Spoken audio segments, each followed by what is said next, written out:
on our recording also. Um, so Jane's other New York Times bestseller is her memoir, I Want My Journey from Addiction and Overconsumption to a Simpler, Honest Life. Through Unchained TV, Jane is the co-executive producer of New Day, New Chef. This vegan cooking series has won 2 Taste Awards, considered the Oscars of food, and streams for free on Unchained TV and via pay-per-view on Amazon Prime. It also aired on public TV stations across the US. And Jane is a graduate of New York University, and she lives with her 2 companion animals in Los Angeles. So, welcome, Jane, and thanks for getting up at the crack of dawn to speak with us today. Well, I'm very delighted and honored to be here. Nothing makes me happier than talking to the next generation because it's up to you guys. People in my generation are basically destroying the planet, and you're going to have to pay the consequences. But the good news is that we all have the power to do something about climate change. Now, a lot of people say we've got to look to the government. The government has got to do something. But what if I turn that on its head and said, the government may in fact be fueling the climate crisis with its massive, massive subsidies to meat and dairy? Indeed, there's a very strong argument to make that if the US government did not prop up the dairy industry, it would collapse. School children are handed cartons of milk, and a huge percentage of them are thrown right in the garbage because the kids don't want them. And that is all due to the US government. Sometimes kids need to get a doctor's note in certain districts to have plant-based milk. We're not cows, okay? So once we are weaned from our own mother's breast milk, there is no need to drink the breast milk of another species. And it's indeed unnatural when you think about it. If I leave you with one thing, let me leave you with that. Okay, we are not cows. We do not need to drink the breast milk of a cow for nourishment. And most people don't even know that those cows have to be pregnant. And they are pregnant for about 9 months, just like humans. And then when the babies are born, how do you think we get to drink the milk that nature intended for the baby calves? How did that happen? See, a lot of people think that cows just produce milk automatically, that they don't have to be impregnated. And let me tell you, they're not making love on those factory farms. Those animals are all forcibly inseminated with somebody's fist going into their bodies. What is that called? Starts with an I and ends with a P. All right, feminists out there, take note. So those mothers, when they give birth to their baby, the dairy men or women, the dairy operators, take that baby away from the mother. That's the only way we can drink the milk. Because if the baby's there suckling on the milk, the baby's drinking the milk. The babies are put in hutches and they are force-fed dairy replacement. The mothers grieve and cry because they want to be with their baby. The babies grieve and cry because they want to be with their mother. Every mother wants to be with her baby. Every baby wants to be with her mother. We disrupt that so that we can steal the breast milk of another species and drink it for ourselves when it's completely unnecessary. When indeed the National Institutes of Health itself says that the majority of the population experiences lactose malabsorption. Lactose, dairy. So if most of us are getting sick from dairy with lactose malabsorption, you can look it up. It's right on the website. The NIH says this. Then why are we encouraging people to drink that product? This is the upside down crazy world we're living in, and we're trying to bring some sanity to it. I've been vegan about 29 years. I haven't had dairy milk or meat or anything else, and I'm constantly being accused of having too much energy. Ma'am, can you quiet down? The other table's, saying that you're talking too loud. So I can tell you from my own personal experience that there is no reason to consume dairy, and there is no reason to eat an animal. Okay. We all get all the protein we need and then some if we're living in an environment where we have enough calories. In other words, all of you students have access to food. Kale, which I'm holding right here, kale has more calories, more protein, calorie per calorie, than steak. So there's plenty of plant-based proteins. You could just Google it, plant-based proteins, and a whole list of legumes and various greens pop up. You don't need to eat animals to get protein. So we've already, in 30 seconds, or how long we've been on, a couple of minutes, we've disputed the dairy myth. We've disputed the protein myth, two pillars holding up this lifestyle that has turned our planet into planet slaughterhouse. I want you to think about, we'll reveal it at the end. How many animals do we kill for food every year? Land animals alone, and then fish. Think about it and put a figure in your head, and you can try to guess. But I'll give you a hint to say we've turned our planet into planet slaughterhouse, and that's one of the reasons why we're in trouble today. Now, let me tell you one other thing. I worked in mainstream media for 38 years, from when I graduated New York University in 1977 to basically the start of 2015. Okay, I've been behind the curtain. They're not telling you this. Why? Well, let me ask you, when's the last time you saw a TV commercial for an apple? They can't make money off of selling apples, okay? But they can make money, a lot of it, off of selling fast food. And that's another reason why we have a health crisis in this country.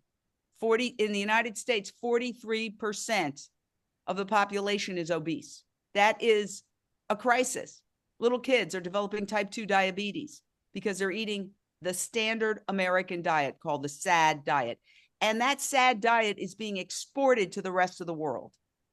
So if I leave you with another thing, don't eat the standard American diet. You know, now they're waging war on veganism, saying, oh, it's processed like salami and pastrami and hot dogs and bacon aren't processed. And the thing they don't mention is that processed meat is officially cancer causing, according to the World Health Organization. I mean, that to me is a very big thing. There's warning labels on cigarettes. This is processed meat, which is how a lot of people consume most of their meat, which is bacon, hot dogs, pastrami, salami, ham sandwiches. I could do a rap song about it. It's cancer causing and nobody mentions it. Okay, so one of the reasons I started Unchained TV, which is the world's only at this point plant-based streaming television network, which you can download right on your phone. It's free. We're a nonprofit. I don't take a salary. This is a labor of love, because I saw that while working in media, that this information was not getting out to the public. And all you have to do is look at the advertisers. Who are the advertisers? For the most part, fast food and then pharmaceuticals. Those industries are connected. I was watching the news last night. Virtually every single commercial was a drug commercial. Ask your doctor for. Well, isn't it supposed to be the other way around? Isn't your doctor supposed to analyze you and say, hey, you've got this, that, and the other. Here's what you should take. So we've turned the world upside down when it comes to the relationship between doctors and patients, where due to advertising, patients then go and say, hey, doc, give me this pill, give me that pill. What does that sound like? Drug pushers? All right, you go to your connection to get your fix. So again, a huge percentage of the diseases that we're experiencing are preventable lifestyle diseases that can be prevented with a whole food, plant-based diet filled with fruits, vegetables, nuts, grains, and legumes. Those have always been there since the Garden of Eden.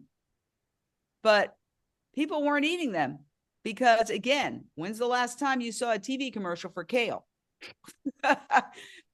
So one thing I want to leave you with is don't accept the mainstream narrative, okay? Ask questions, challenge authority.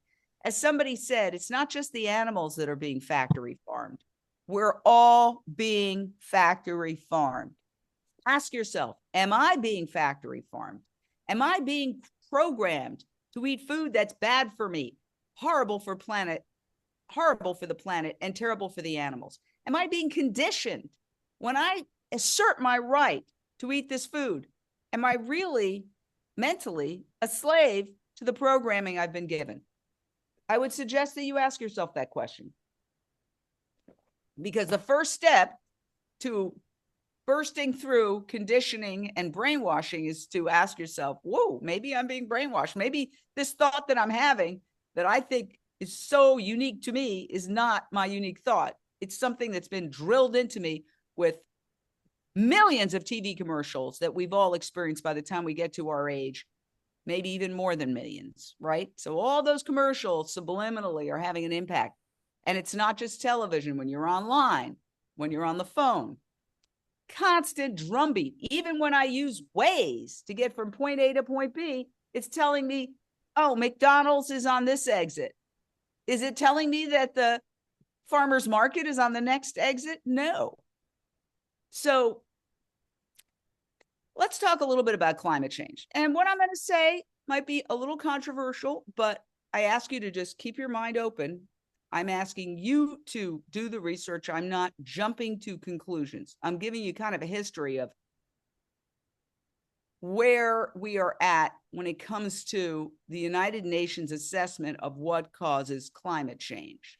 So let me share my screen and go to my PowerPoint. And I'm going to play it so that you can see it better.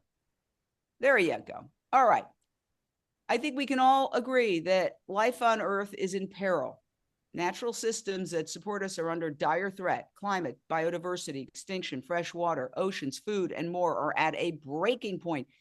It's not me saying this. It's, my gosh, Sir David Attenborough has a great documentary. I believe it's on Netflix called Breaking Boundaries. There's only something like 9 boundaries. And once you break them, there's no coming back. Once the ice caps are melted, you can't go on Amazon.com and order more ice caps. Once we've put an animal, a species into extinction, and we are racing to extinction with a lot of species, we cannot bring them back, even though there are some mad scientists trying to do that. Okay, what can you do to fight climate change? Now, this was an article in the New York Times in 2023. Save the planet, put down that hamburger. Researchers examined the diets of 55,500 people and found that vegans are responsible for 75% less in greenhouse gases than meat eaters. This is not some crazy, blog. This is the New York Times reporting on an Oxford University study. So here's what just a key portion of the article says. People who follow a plant-based diet account for 75% less in greenhouse gas emissions than those who eat more than 3.5 ounces of meat a day. And a vegan diet also results in significantly less harm to land, water, and biodiversity. According to new research from the University of Oxford, one of the best universities in the world. Again, this is not some radical vegan, saying this. This is Oxford University doing a study. Now, let me just say this. A 75% reduction of greenhouse gas emissions on a plant-based diet? Whoa, that's big news, right? So the first thing I want to say about this is that you have the power to make the change. We are all told we're powerless. It's up to the governments. It's up to the United Nations. Look at all those COP conferences. What are they accomplishing? Not much. As a scientist said to me the other day, if the UN had gone out of its way to accelerate climate change as much as possible, as fast as possible, they couldn't do a better job. The UN COP conferences are failures. Even mainstream media has to acknowledge that they are accomplishing little to nothing. Climate change is accelerating at an alarming rate. Okay? They pretty much only talk about fossil fuels. They don't discuss animal agriculture. In fact, we had somebody at a COP conference and they were looking for vegan options and found precious few. So let's look into that. Now, one of the other things I want to say is, excuse me, I think you would all agree that a 75% reduction of greenhouse gas emissions on a plant-based diet, which individuals can accomplish, is big news. How come you didn't hear about it? If anybody did hear about it, please bring it up in the Q&A. But I'm kind of taking a guess that nobody heard about it because the story was buried in the New York Times. It wasn't the front page. And because the other news media didn't pick it up. I checked. Even cynical me, I said, well, come on, they've got to cover that, right? No. Did CNN cover it? Did MSNBC cover it? Did anybody cover it? No. Now, meanwhile, they do what I call catastrophe porn. Okay. And I'm not just talking about those particular networks. They all do it. The media. Oh my God, the fires, the floods, people crying, people losing their home. It's catastrophe porn. But when a solution is presented by one of the top universities in the world and reported on in the New York Times, they don't pick it up. Again, you don't have to be a genius. Nobody has to knock on your door and say, don't cover that. All people in the media need to do is look at who's keeping the lights on, the advertisers, primarily fast food and pharmaceuticals. Okay, I call it the meat, dairy, pharma, industrial complex. So I think it's time that we all started challenging the narrative. Climate change. Somebody needs to mute. Sorry. I got it. Yeah, climate change is getting worse. Okay, the very fact that the establishment completely ignored this article is very telling. Now, here on Unchained TV, we just published this. And this is heresy. I'm just letting you know. Groundbreaking study suggests animal agriculture is the leading cause of climate change. Anytime you say this, people say, nonsense, that's irresponsible. I'm acknowledging that people just get very upset because the UN has said it's only 14.5%. But we're going to go back in time and show how the UN got to that point of saying 14.5%. Here's the article that was published that we reported on. He is a respected scientist, Dr. Gerard Wedderburn-Bissop. He has worked for the Australian government. He's not, again, some kook. And his basic argument is that the UN is underreporting the true impact of deforestation and methane emissions from farmed animals. And his study concludes that animal agriculture is responsible for 53% of climate change. Now, why is deforestation important? Because we've basically given planet Earth a buzz cut so that we can graze animals and grow crops to feed animals. And trees absorb carbon. When you get rid of the trees, they're not there to absorb the carbon. So that's an opportunity cost, a lost opportunity. And that is something that is not really considered when we're calculating climate change, which is a very big subject, a huge subject, and there's a gazillion ways to calculate it. So depending on how you calculate it, you are going to come up with different conclusions and different figures. And what this scientist said is basically they've made accounting errors. The United Nations has made accounting errors. So let me go back in time.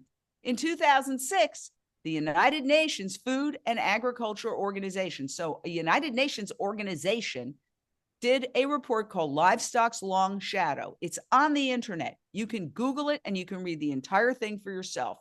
And it talked about the enormous impact of animal agriculture on the climate and said that animal agriculture was responsible for 18% of human-caused greenhouse gas emissions. And they pointedly said more than all transportation combined. So all this talk about electric cars, where is, even by the UN's own 2006 report, equal talk about what people are eating every day and the impact of eating a meat-rich diet, which is primarily a Western phenomenon and also China and Latin America, but it's not everywhere.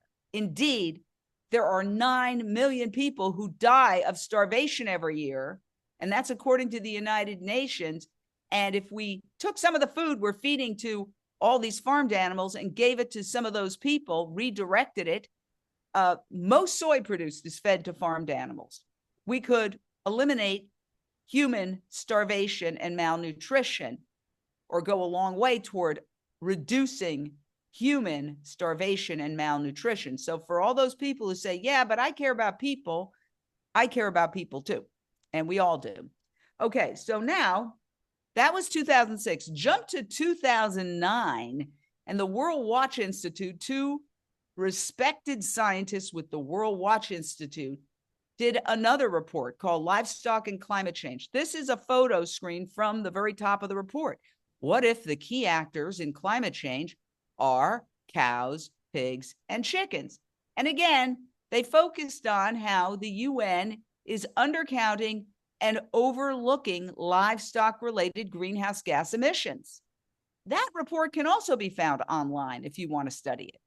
And the authors are Robert Goodland and Jeff Anghang. 51%. That means that animal agriculture, according to this study, is the leading cause. Again, these are not some kooks.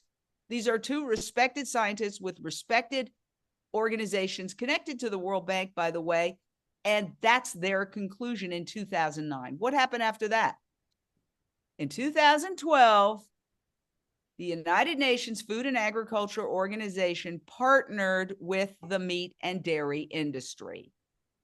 This is a New York Times article on the top right. The FAO yields to meat industry pressure, and my face is covering it, but it says something like on climate change. The FAO yields to meat industry pressure, okay? And this article was written by the very person, Robert Goodland, who was one of the two authors of the 2009 study that had concluded that animal agriculture is responsible for 51%, meaning most responsible for climate change. So it says here, the FAO's new partners include the International Meat Secretariat and the International Dairy Federation. Now, skeptics would say this is in response to the fact that the 2009 report said that animal agriculture was the leading cause. Oh, we got to do something about it. So there you go. Now, what does the government say today? Today, our government says that animal agriculture is responsible for 14.5%, which is why nobody pays attention to it, because it's not even 25%, according to the US government. How is it possible that in 2009, respected scientists came up with 51%, and now the government says 14.5%? Here's my question. Is the United Nations playing politics with climate change? Are we getting the truth? Now, the implications of this are enormous. If we are fiddling with the figures, faulty accounting, which now another scientist has said that it's bad accounting, then it's basically equivalent to putting the wrong person on trial for murder while the accomplice who just drove the getaway car is sitting in the gallery laughing. If it's true that the UN is playing politics with climate change and we're not getting the complete story, that means that we are barreling toward a climate apocalypse, and it's a runaway freight train because we're ignoring either the primary cause or a very, very significant cause that is being overlooked. Again, you're seeing these three figures here. I'm not a scientist, but it's suspicious. So let me just talk about some factors. Now, I had asked all of you, think about how many animals are slaughtered every year for food. And be honest, what did you come up with? You know, did you say, 100 million? No. In 2022, we slaughtered 83 billion land animals, okay? And it's even higher in the years following. And then we catch and kill between 1 and 3 trillion sea animals. We are extracting 5 times as much food from the earth for farmed animals than for ourselves. Again, people don't realize that the overwhelming majority of soy is fed to farmed animals. So that's why when farmers are talking about, oh, the soy, they're not really talking about feeding people for the most part. They're talking about animal agriculture and keeping that business alive. And the truth is, the US government is subsidizing animal agriculture to the tune of many, many, many billions of dollars. And the dairy industry is subsidized to the tune of many, many billions of dollars. There's a very good argument to be made that the meat and dairy industry would collapse were it not for government subsidies, because that average $2.50 burger, cheeseburger you get at the fast food joint would probably cost a whole lot more if it wasn't subsidized by your tax dollars and my tax dollars. It might cost $10 or $20 or $30 because it's not cheap to produce animals. Anybody who has even a dog or a cat at home knows that it's costly. So we're being forced to pay for something that, if some of the scientists that I outlined in this little PowerPoint are right, is actually creating the climate crisis. So wouldn't it be cray-cray if, in fact, and I'm going to stop the share for a moment because that's done. Wouldn't it be really cray-cray if we're asking the government to solve the climate crisis and it turns out the government is creating the climate crisis, fueling the climate crisis with its subsidies to the meat and dairy industry? And it's not just the United States, other Western nations are doing it as well. And, you know, other big nations, China as well.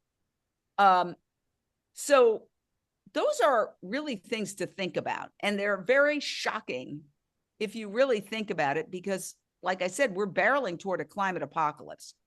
Now, I want to switch out to some films. Unchained TV, which is a global streaming network. If you do nothing else, I urge you just to download it. It's completely free on your phone. Somebody told me, say it's a value of a lot of money because Netflix charges what, $20 some a month, and so that's like a value of. I said, well, yeah, okay, I'll try to sell it that way. But the bottom line is that we have 2,000 videos about this subject and about all the wonderful plant-based foods that you can make. So it's free. You just go to your app store, you put it Unchained TV, one word, on your phone, and you can get it. I urge everybody to do that so you can explore more, because we're reporting on the things that the mainstream media doesn't report. Let me give you an example, one last example. I was at something called the Vegan Women's Summit in Brooklyn a couple of years ago, and a very famous TV reporter showed up with 2 cameras, shooting, and I was like, oh, hey, how you doing? I'll keep the names out of it. And I said, hey, this is great. You can learn about, fighting climate change, because she reported a lot on the climate change issue on her show. Well, they shot all this stuff, never aired it. It did not air. A couple of weeks later, I'm watching her show, and she's talking to a bunch of environmentalists. What can we do? What can we do? Not anybody mentioned reducing animal agriculture, but she had just gotten basically a lecture on that for the entire day, being at the Vegan Women's Summit, where there were a lot of alternative protein entrepreneurs and all sorts of experts talking about this issue. Never came up. It's verboten to discuss it on mainstream media. I've been there. I'm telling you, it's verboten to discuss it on mainstream media. And challenge me. Just go and watch the news and see if it comes up. Does not come up. All they talk about is fossil fuels. In fact, I was at a rally several years ago where there was an expert, and well, she was actually a celebrity, and she was talking about fossil fuels very passionately. And when she paused, I just said, and animal agriculture. And she said, you be quiet. That happened. And somebody even wrote an article about it. Vegan activists shouted down, told to shut up at climate event. So I'm with Unchained TV. We explore issues that are you can't talk about it on mainstream media because we're not advertiser funded. And by the way, there are other independent media that are talking about this. The Guardian, which is funded by a trust and is in the mainstream, does articles on this. Okay. They hold the meat industry account. They talk about this. Sentient Media does. Vox does. So we're not the only ones. There are other news organizations, but they're all independent. They're not as mainstream as the mainstream media. So let me play a couple of quick videos and then we'll open it up for Q&A. Okay, where is, all right, I'm going to have to probably, no, this is, apologies. I'm going to get rid of this and then I'm going to go to this over here. Okay, and now I'm going to try to share my screen again and play. Okay, what is this? I don't know what it is, but we're going to, this is one of our cooking segments. And it's super fun because one of the things that we try to counteract is this notion that eating plant-based is some terrible sacrifice. And it's so, oh my God, people are constantly, asking us, what do you eat? I'll get to that in a second. But here's a really fun cooking segment that shows you the joy of cooking plant-based. Sweet and spicy rainbow bowl, oh, oh. Sweet and spicy rainbow bowl, oh, oh. Sweet and spicy rainbow bowl, oh, oh. Sweet and spicy rainbow bowl. Hello, hello, my loves, and welcome back into my kitchen. I am Gabrielle Reyes, aka One Great Vegan. And this, my loves, is the Colorful Home Cooking Show. Today, y'all, we are making a sweet and spicy rainbow bowl full of plant protein, colors, nutrients, and of course, y'all, flavor. We got peanuts in here, we got quinoa, we got liquid aminos. I mean, talk about tons and tons of plant protein. So let's get going and let's get glowing, y'all, and get cooking. Y'all know how I love using mushrooms to replace meat, any kind of meaty texture. I always like to either use mushrooms or cauliflower or jackfruit. Those are kind of my main 3 plant-based meat substitutes. And today, y'all, we're gonna be using some portobello mushrooms to make some sticky, spicy, marinated mushrooms. Sticky, spicy, marinated mushroom, sticky, spicy, marinated mushroom, sticky, spicy, marinated mushroom, sticky, spicy, marinated mushroom, sticky, spicy, marinated mushrooms. And how you start off these sticky, spicy, marinated mushrooms? Well, I guess you're going to have to watch the entire episode to get the sticky, spicy, marinated mushrooms down. But basically, that gives you just a sense of what vegan cooking is really like versus what we've been told. It's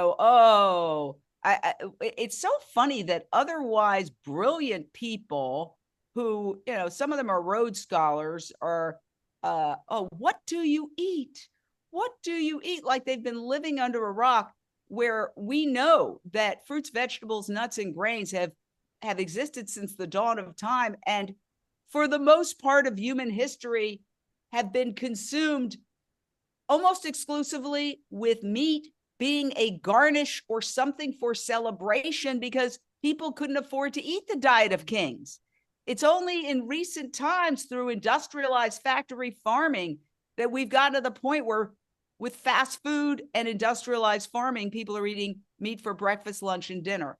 This is a documentary that I did profiling one of the scientists who makes the point that his contention, animal agriculture is the leading cause, but his name is Dr. Silas Rao. He's a systems analyst and an engineer. He worked at Intel for many years, and he also worked with Al Gore, but split because in his opinion, Al Gore was not discussing the role of animal agriculture enough. So let's watch a couple of minutes of this and then we'll take some Q&A.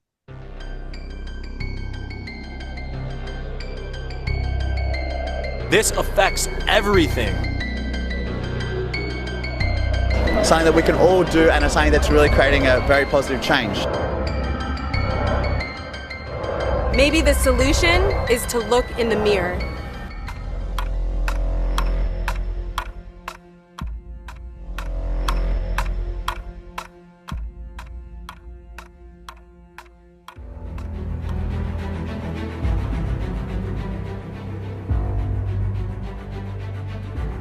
We have been living in this system of normalized violence, and we've been killing animals at such a fast pace.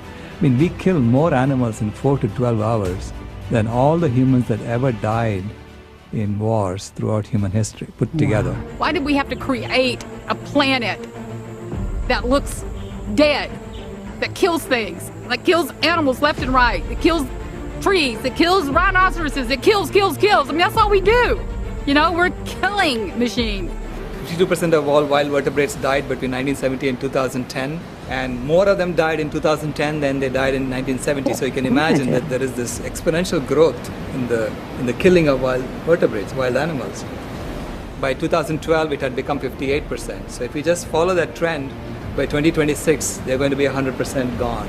When the earth is ravaged and the animals are dying, a new tribe of people shall come unto the earth, from many colors, classes, creeds, who by their actions and deeds shall make the earth green again. We are here live in Arizona at the headquarters of Voice America Radio with Dr. Sailesh Rao, who is a man who was instrumental in the creation of the internet. He is going to use the same process that they used to create the internet to create a vegan world by 2026. First of all, you have to understand why we have to do this so quickly.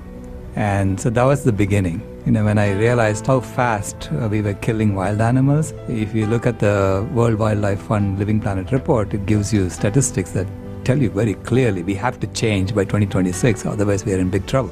When you say big trouble, what do you mean? Death and extinction. This is a very serious issue. If you're killing all the wild animals off, then we're literally killing ourselves off. It's something that we have never ever faced before as humanity. We have been living in this system of normalized violence, and we've been killing animals at such a fast pace. Climate change is an amorphous issue. It's methane and all sorts of things that we can't really, with our own eyes, calculate. But when I realize that we're giving planet Earth a buzz cut, that we're destroying all the forests in order to grow crops to feed tens of billions of farm animals that we kill every year, then I really got it. Because we're only 7.6 billion humans. Our carbon footprint is not actually that big. The Earth could easily accommodate us, and maybe even a billion more or more than that. It's the animals we're eating. Meanwhile, we're running around telling each other that we're animal lovers, which is the tragic irony of it all. But all those animals have to eat. People don't realize 70% or more of all soy is fed to farm animals. Corn, grain, is all going into farm animals that then don't produce that much food. Hi, baby. Hi, sweetie. Oh, hi. I just wanted to say goodbye to you and tell you how much we love you. We're so sorry. We're so sorry, baby. In industrial agriculture, you have to build things for them. You have to keep them packed tightly. You have to heat them. You have to cool them. You have to take care of their manure. You have to transport them. All of the aspects of animal agriculture add up to the single biggest problem, and including methane, which you want to call a cow fart, you can. It takes 8 pounds of grain to produce 1 pound of beef. We could stop destroying the forests. We could end world hunger, human world hunger, by giving that food directly to starving children. And we could save all these animals, and we could stop climate change if we just changed our diets. These struggle to find land in order to grow crops, in order to feed non-human animals, is rapidly depleting the amount of forest that's left. Most people don't even think about the fact that less than a third of the Earth's surface is land. And not all of that land is even viable for agriculture. And of that agricultural land, about 3/4 is used for animal agriculture in some way, shape, or form. It's wildly inefficient. So as a byproduct, there are no places for non-human animals such as chimpanzees, gorillas, and many other species to go. It's going to lead to their extinction if it doesn't stop, and it's going to lead to their extinction soon. So what would you say to conservationists who still are eating animals? Well, you need to call yourself something else other than a conservationist. So I would urge everybody to watch the entire video, and you can do that on Unchained TV because we have Jane Goodall's a part of it and all sorts of really interesting people. Jane Goodall is plant-based and she speaks about that. It was really wonderful to interview her.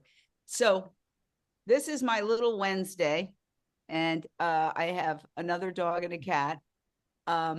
This little girl is just like your dogs, just like your cows and your pigs. Pigs are actually smarter than dogs. So I'm sure most of you think that you're compassionate, and you are compassionate, and you don't want to hurt anyone. So let's include animals in that equation. We're told that that suffering doesn't count. Society says, oh, you can call yourself an animal lover and you can say you're spiritual, but all that killing doesn't count. I'm telling you, it does count. And I'm happy to take any questions. So thank you, Jane. It's a very inspiring and engaging. Really appreciated it. We had an active discussion also in the chat during your presentation. So I'm going to ask you a few questions from the chat.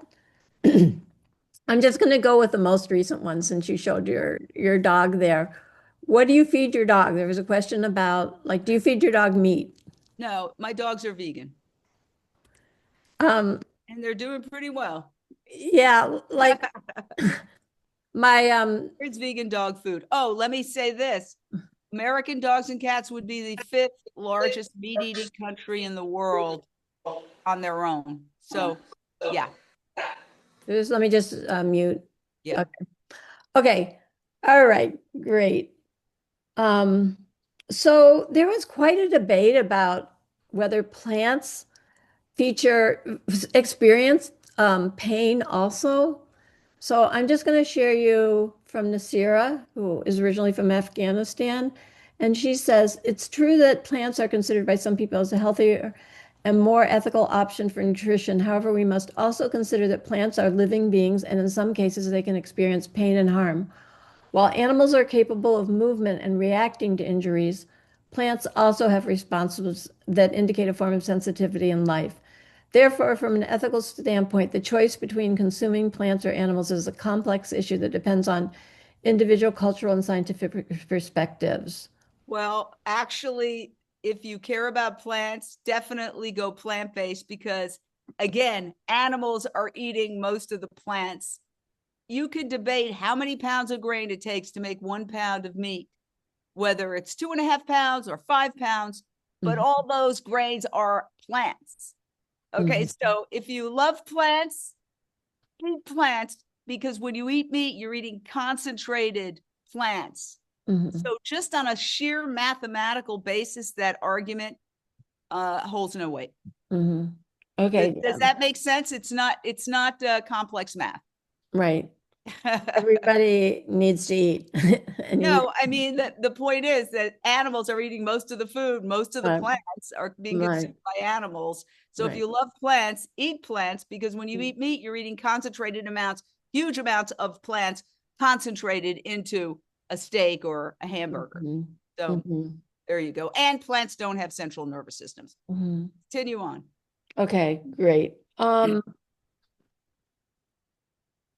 So you mentioned several studies. This is from Martine. I'm not sure which study she was talking about, but maybe you'll remember. So it says, did the study address where this differential between meat and non-meat eaters were? Is the study centered in the US? Yeah, I believe the studies that, most of the studies that, well, the 2006 report is United Nations Food and Agriculture Organization. So United Nations is an international body. I do not know where that was written per se, but it's an international body. And the World Watch Institute report, which was also connected in some way to the World Bank, those are international organizations. The last report that I cited that we reported on, Dr. Bishop, that just published his study, he's in Australia. Okay. Okay. Thank you. So one person comments that animal agriculture plays an important role in the economy. Well, let me say this. Anytime you want to eliminate cruelty or suffering, the opposition will say, oh, it's going to hurt the economy. That argument was used to try to keep women out of the workforce, to try to prevent women from having the right to vote, which women only got in 1920 here in the United States, was universal suffrage. So it wasn't that long ago. And the arguments were, just a minute. I'll see who that is. If women start working, it's going to hurt the jobs of men. And that argument was also used to keep slavery. Slavery was a huge industry in the United States. And the argument was economic, that it was going to cause an economic collapse if we allowed everybody to be free. So anytime you want to move society forward, the first thing that people say is, oh, it's going to affect jobs. The fact is, if we don't have a livable climate and we can't walk outside without either collapsing from the heat, which, you know, delivery people in the summer in the United States, in places like Arizona, are already collapsing in the heat because it's become insufferable. And it's also occurring in other parts of the world that are extremely hot. It's becoming unlivable already in some parts of the world. It doesn't matter what our economy, if we don't have a livable planet, we're not going to have a good economy.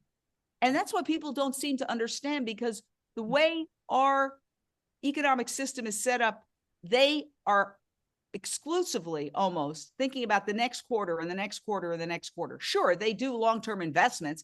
There's billions of dollars being invested for artificial intelligence right now.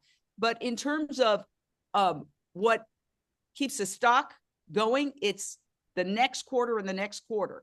And sometimes when they meet their expectations, because they don't exceed the expectations, that the stock will drop. So that's part of, I think, the problem with our economic system, is that it's based on growth when we live in a finite planet. So we're growing, but we're going to grow ourselves really into extinction if we don't tweak that. And I am not in any way, shape saying that I don't believe in, the law of, I love the law of supply and demand. If we had the law of supply and demand, and meat and dairy actually cost what it would cost without government subsidies, you'd see a lot of people switching to plant-based because it would be more affordable. We have food deserts. This is the other thing, is that for everybody who is living all around the world, there's a very good argument to be made that the meat and dairy system is food colonialism. And actually, Dr. Silas Rao, who you heard from in the documentary, makes that argument. And he said, he's Indian, and he said when the Indians took back their nation, the colonialism went from the old-fashioned colonialism to new colonialism, which is propagation of a food system that is not natural for the people of India. Ditto for the people of Africa. African Americans are going vegan at a higher demographic rate, at a higher rate than any other demographic, because they're starting to realize, oh my gosh, there's even a film called "They're Trying to Kill Us." There is, food deserts where people don't even have access to an apple. There's no access to vegetables in their neighborhood. And it's a great film called "They're Trying to Kill Us," which documents that it's really food imperialism, food colonialism at work. So when you think about, this is my heritage, is it really your heritage? If you go back to your true heritage, okay, I'm Puerto Rican and Irish. Puerto Rico, you've got yuca, which is Latin potato. You've got plantanos, which are the bananas you cook with. It's a lush area filled with fruits and vegetables, and they're trying to push, ham and meat on that populace. Here's the truth: Cows and pigs are not indigenous to the Americas. The first cow came over on Columbus's second voyage, and the first pig came over with the Spanish conquistadors. It's not even indigenous to the United States and the Americas. Think about that for a second. Food colonialism. Whose value system and pocketbook are you contributing to when you mindlessly consume this food that everybody tells you is normal, which is actually completely unnormal? What is normal is this. This is normal. This is what nature has given us for time immemorial. And it's being demonized when it's actually nature's food. Yes. So thanks, Jane, and thanks for your passion and your commitment. It's really very inspiring.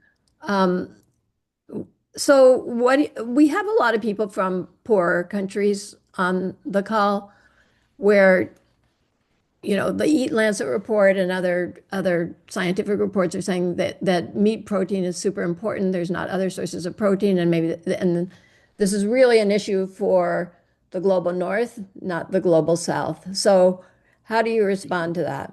Well, first of all, I would say they're not poor countries. They're rich countries in many, many ways that count. So I challenge that description respectfully. They are maybe the standards by which we judge, and that's at a point that that Dr. Rao made just the other day. I was talking to him and he said, before the British took over India, there was no starvation, that it's a warm, lush climate and there was plenty of food to eat. And he said, but the British realized that they couldn't force the Indians to do the work they wanted them to do, building boats, because England was at war with various countries and wanted to have. So what they did is they orchestrated famines by introducing monocrops. And there were a whole series of famines in India after the British took over. So let me just say, as far as this argument that you have to eat meat to survive, I'm living proof, and there are millions of other people offering living proof that you do not need to eat animals to survive. Okay, I haven't had meat or dairy in 29 years. And in fact, I was raised in a pescatarian household, so I've never really eaten meat per se. Maybe as a child at a party I might have had, but here I am. Okay, and if you go on and look at some of our content, the diseases that are killing people, okay, heart disease is a leading killer. It's the leading killer in the United States, for example. People dying of heart attacks. You'll hear those sirens every, couple of times a day. That's somebody dying of a heart attack. That's primarily, and I'm never going to say always, there are some people with genetic predispositions to, for example, high cholesterol, but it's primarily arteries being clogged with plaque. And where does plaque come from? It comes from cholesterol, which is only in animal products because animals produce cholesterol. Plants do not contain cholesterol. You can take any plant-based product. This is soy milk. It's zero cholesterol. Go up and down the supermarket aisle right there, zero cholesterol, because it's made from plants. Plants don't produce cholesterol. So people are dying of heart attacks because their arteries are clogging, okay? So that's the leading killer in the United States. Another leading killer is cancer. I explained to you how processed meat, which is how people eat, I don't know if it's most meat, but a huge percentage of the meat is processed that they consume. It's cancer causing. And we have a rise in colorectal cancer in the United States. So all these drugs and all this experimentation going on, and the problems are getting worse. People are getting sicker. So they're eating more and more meat and they're getting sicker and sicker. What does that tell you? Sometimes we have to use our common sense and question authority when the authority is based on who's making the money. Okay, who is making the money? Who's becoming billionaires? That's one of the questions you should ask yourself. Again, no commercials for apples or kale. And, and the other thing I want to say is that people often say, what do we like? Look, you want milk? We've got soy milk or rice milk or almond milk or oat milk. In fact, it is taking over. It's the most successful aspect of the plant-based space is milks. Starbucks just dropped its surcharge and others are following. You want butter? We got beautiful Miyoko's butter here made from oat. So you want to have a yogurt? Here's a yogurt. I mean, the list goes on. There are plant-based alternatives to every single thing you want. And they're zero cholesterol. And they're generally healthier for you because it won't give you heart disease or cancer. Continue on. Yeah, thanks. I think we have time for one more question. So I wanted, and I think this was from one of the participants also. Why do you think we're focused so much on fossil fuels, but as you said, animal agriculture is a taboo, like we don't talk about it in the media and other places? That's a really good question. And the reason is, what's your ability to control fossil fuels? Can everybody go out and buy a Tesla right now? I certainly don't want one. I drive a Prius, but it's a hybrid. I haven't gotten an electric car yet, but I get very good mileage on my Prius. And I don't drive a lot. But really, how much can you control fossil fuels? Not that much, right? Half the people on the street wouldn't even be able to define what is a fossil fuel. Is it coal? Is it natural gas? Is it oil? I believe it's all three. But people, it's something that's amorphous, and they can just say, yeah, fossil fuels, and people really can't. It's harder to take action on it. But there's something that somebody can do, that every single person watching can do 3 times a day, that's super powerful to take back the power. And that is change what you're eating. And that's what they're scared of, because we could eliminate starvation. We could make food a right, like air and water. If it were plant-based, we could live in a world of natural abundance where everybody has enough to eat. Right now, there are children and adults dying of malnutrition around the world. The United Nations itself estimates 9 million people die of malnutrition and starvation every year. So we have the power to upend the system and make it more equitable and healthier and better for the planet and better for animals. But it fundamentally challenges the system we have now in a way that is terrifying for those in power. Thank you. Yeah, so I'm going to wrap it up with the questions now because it is on the hour, 10 o'clock, but there were a lot more questions in the chat, and I would encourage you to pose them in our WhatsApp group, and I should be able to give you some more resources and address some of them. And Jane, if you want to join our WhatsApp group, you're welcome to. It's a course WhatsApp group, so we get a lot of people sharing things on there. So yeah, feel free to ask those questions. I think that would be the best place for them to be answered. And with that, if everybody can give Jane a big hand and a thank you for all that she shared with us today. I think it's a really many very important perspectives. So thank you. And I want to thank everybody for listening. It's the first step, just to open your ears, open your mind, open your heart. And so you've taken a really big, important step. And I want to thank you all for listening with an open mind. Thank you. Yeah, and there's some very nice comments. Thank you, Jane, in the chat. And just so you know, I think we had maybe 97 people on the call. There's 91 now. So we almost all stuck in there. All right. So with that, we are going to excuse all of you unless you want to listen to the Mandarin session and ask questions of Tara, I think is our TA today, who's going to be running the Mandarin session. So we'll keep this open, but everybody who doesn't speak Mandarin, you probably want to log out right now. Okay, bye. Bye. Thanks, Jane. Tara, do you want to unmute yourself? Hello. Can you all hear me? Yeah, I can.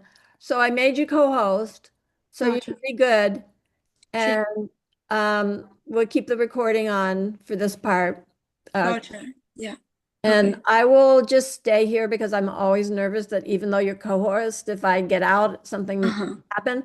But I'm gonna mute and I don't speak Mandarin. So, Yeah. but Okay, sure. Just let me set up real quick and then I'll be ready in like 2 minutes. okay, great. Yeah. So thanks everybody for coming on. And again, we're moving into the Chinese language session. So if you don't speak Chinese, I suggest that you leave the Zoom call.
大家稍微等一下哈，我马上把 PPT 调一下就。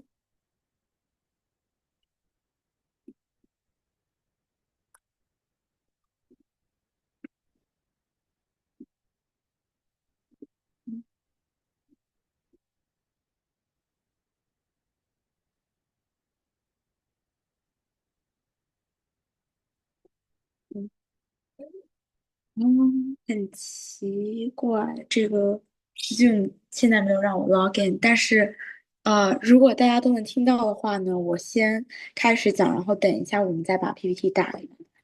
那今天这个演讲者的话，他主要是做媒体这一块，然后去向大家展示素食主义的生活，包括说媒体是怎么样被掌控，让大家去忽视在食物系统里面所存在的一些问题，尤其是针对比如说在这个地中海饮食，比如说含有鱼类的，或者是纯这个杂食，就是有肉类和素食相结合的。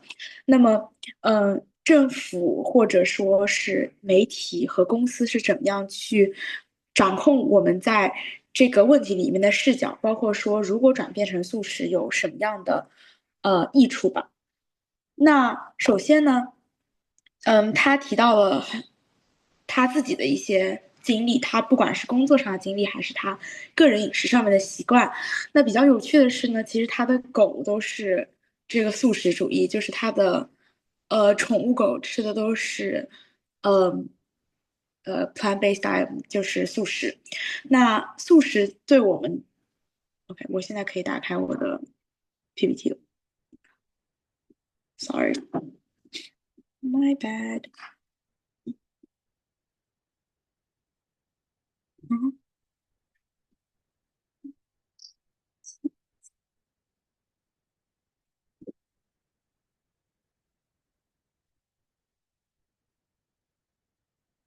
我现在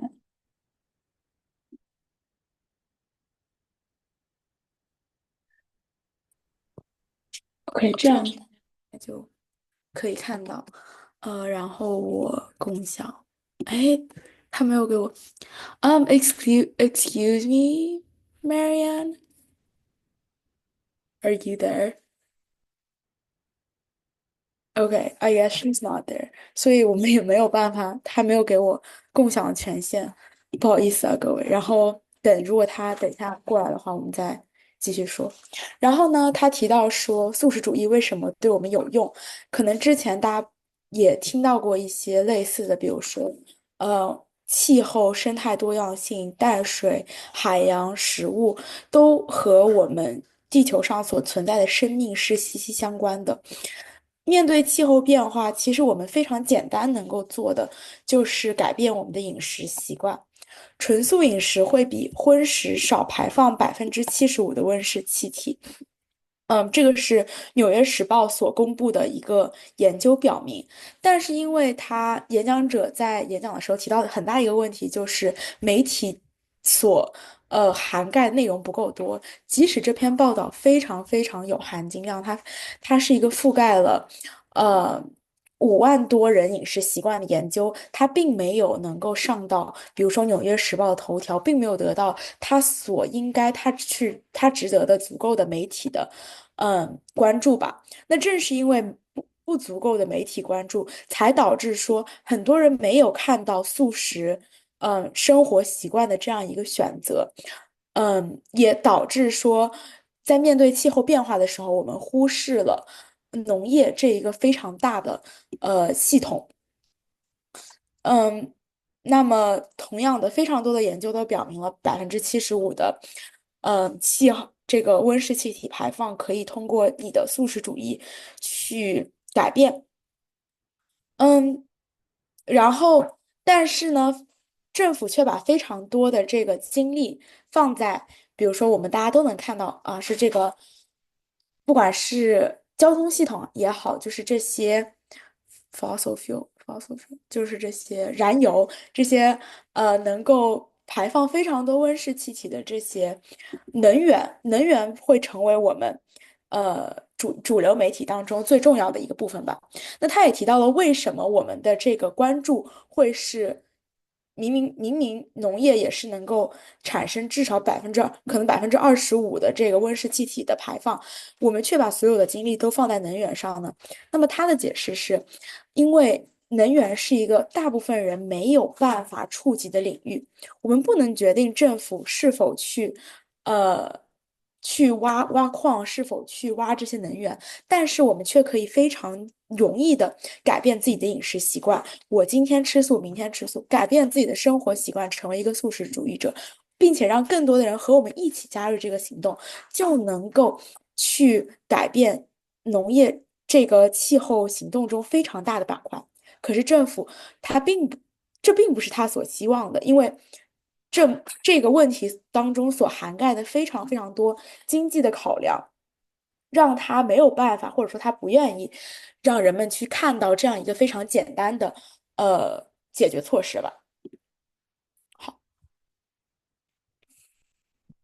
并且呢，他还提到了一个问题是，不仅仅是我们现在视野中对农业问题的关注不够，并且农业问题所存在的信息真实性也有待考量。比如说，在2009年的一项研究当中，研究指出说，畜牧业能够为50%的温厚气体排放负责，但是呢，2012年，联合国与肉类和乳制品行业建立了合作关系，也就是说，联合国这样一个对非常多国家的发展和人民的发展有义务的这样一个组织，它也去和肉类和乳制品有了这样的一个利益关系。然而，当下的官方说辞，也就是来自这个国家医学图书馆和国家生物信息中心的说辞变成了畜牧业对温室气体排放的责任为14.5%。那么这样一个大于2/3的这样一个减少，究竟是否是因为畜牧业的这个行业的进步呢？还是说联合国在气候变化的问题上在玩政治游戏？我们到底得到的是否是真相？是我们所有人都应该就是去观察、去听的一个问题吧。那么演讲者他虽然很多的部分都在提倡素食主义的这个生活，他并没有他更多是希望我们不仅仅是能够去考虑我们想不想要改变自己的生活习惯，因为素食主义确实是一个非常个人的习惯，也是为什么个人习惯能够改变气候变化的一个原因。但更多他其实希望我们去听、去观察、去看到说。我们其实有点被洗脑了，我们被这个官方、被媒体、被政治所控制的这样一个信息吧，这样的一个信息差距导致了现在存在的很多问题。其实主要的话就是这些内容。对，他讲了很多他的一些生活习惯，包括说，就是一些数据，包括他所推荐的生活习惯。然后在呃 Q&A 过程当中，我就不过多翻译了。但是大家主要讨论的问题也是关于呃这个生活习惯的一些细节，比如说让狗也去食用素食，是否是有道德的，或者说是否是能够让这个选择生活习惯的这个宠物狗是能够去进行选择的。然后他其实也讲了一些，除了数据，除了问题，他也讲了一些非常情感上面的一些例子吧。就比如说，他一开始的时候提到的故事是，嗯、母乳喂养，就是说我们现在不是很多人喝奶粉嘛，但是他提到说，其实他没有说是否母乳喂养是最佳的，但他提到了这个行业里面的很多的道德层面的问题，比如说牛乳，我们喝的牛奶，包括我们喝的奶粉。其实都是来自于牛嘛，但是牛它并不是一直都会生产母乳的，生产的过程是来源于这些牛需要去怀孕，它们怀孕完之后，这些孩子是要从它们肚子里去扯出来，或者说没有食物，然后用别的动物的奶去喂养我们自己的孩子。他提到了这样一个有一点讽刺、有一点有趣的这个概念吧，就是说我们现在很多人。不管是喂养孩子还是喂养自己，都是在用别人的奶，而不是我们的奶。而我们把这个认为是正常的，是合理的。然后包括说还有一些错误的信息差，也包括嗯植物不足够提供人类所需要的卡路里。但是他提到的那个 kale，我们国内可能不是特别经常吃这个蔬菜。kale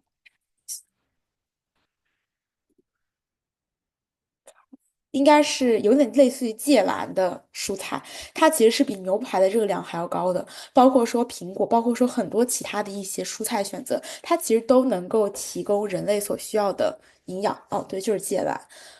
然后，包括说。就像刚刚我们提到的，牛就是我们把这个畜牧业，不管是当做我们营养所需，还是我们个人选择所需的这么大的一块儿，畜牧业是占了农业市场，应该是他说的75%的这个呃这个改变。也就是说，如果我们个人能够改变我们的选择，然后让更多人改变我们的选择，然后大家一起看到这个事实的真相和科学的真相的话，我们一起能够改变75%的农业的排放。那么75%的农业排放是多少？是50还是15%？我们也不知道，因为他提出了这个信息是否真实的这个考量。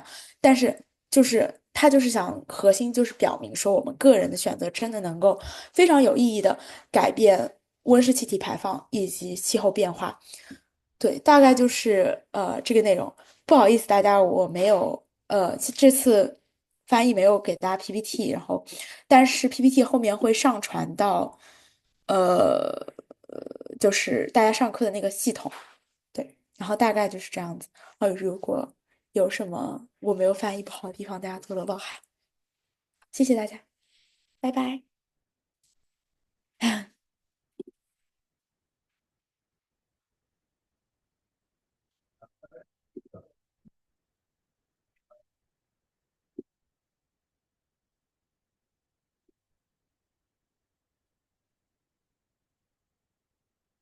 拜，晚安。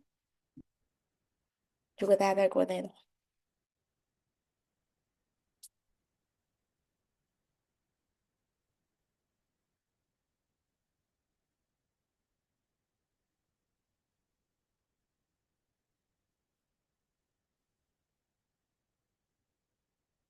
谢谢。